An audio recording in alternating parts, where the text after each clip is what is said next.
இனி உங்க மாட்டுக்கு என்ன உடம்பு சரியில்லைனாலும் அதுக்கான சொல்யூஷனை நீங்க இருக்க இடத்துல இருந்தே 24/7 எந்த நேரத்துல வேணாலும் இலவசமா தெரிஞ்சுக்கணும். பொதுவா நம்ம மாட்டுக்கு உடம்பு சரியில்லைன்னா நம்ம பக்கத்துல யாருக்கிட்டையாவது என்ன மருந்து கொடுக்குறது அப்படின்னு கேட்டு அதை வாங்கி கொடுப்போம். இல்லைன்னா மெடிக்கல்ல போய் ஏதாவது இங்கிலீஷ் மெடிசன் வாங்கி கொடுப்போம்.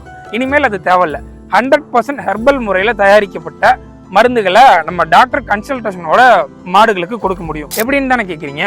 யுவர் ஃபார்ம் அப்படின்ற ஒரு ஆப் இருக்கு. அதுல ஹலோ டாக்டர்ன்ற ஒரு ஆப்ஷன் இருக்கு. இந்த ஆப்ஷன் மூலியமா உங்க மாட்டுக்கு என்ன நோயா இருந்தாலும், எக்ஸாம்பிளுக்கு வயிறு உப்புசம், உண்ணி தொல்லை, மடி நோய், கழிச்சல், இந்த மாதிரி என்ன நோயால உங்க மாடு பாதிக்கப்பட்டிருந்தாலும் அதுக்கான சரியான தீர்வை டாக்டரோட கன்சல்டேஷனோட உங்களால தெரிஞ்சுக்க முடியும். அதுல டாக்டர் என்னெல்லாம் உங்ககிட்ட கேள்வி கேட்பாங்களோ அந்த கேள்விகளை அந்த ஆப்பே உங்ககிட்ட கேட்கும். எக்ஸாம்பிளுக்கு அதோட அறிகுறிகள், மாட்டுக்கு என்னெல்லாம் பண்ணுது அப்படிங்கறத அதுல கேட்கிற கேள்விகளுக்கு ஒவ்வொன்றா நீங்க பதில் சொன்னீங்கன்னா கடைசியில டாக்டரோட வாய்ஸ் மெசேஜோட உங்களுக்கான தீர்வு அதில் கிடைக்கும். அது மட்டும் இல்லாம 100% ஹெர்பல் முறையில் தயாரிக்கப்பட்ட யுவர் ஃபார்மோட ப்ராடக்ட்டும் அந்த ஆப்லயே உங்களுக்கு சஜஸ்ட் பண்ணும். அது உங்களுக்கு தேவைப்பட்டாலும் நேரடியாக அந்த ஆப்லயே வாங்கிக்க முடியும். இந்த ஆப் உங்களுக்கு வேணும்னு நினைச்சீங்கன்னா அதோட லிங்க் டிஸ்கிரிப்ஷன்ல கொடுக்குறேன், செக் பண்ணி பாருங்க.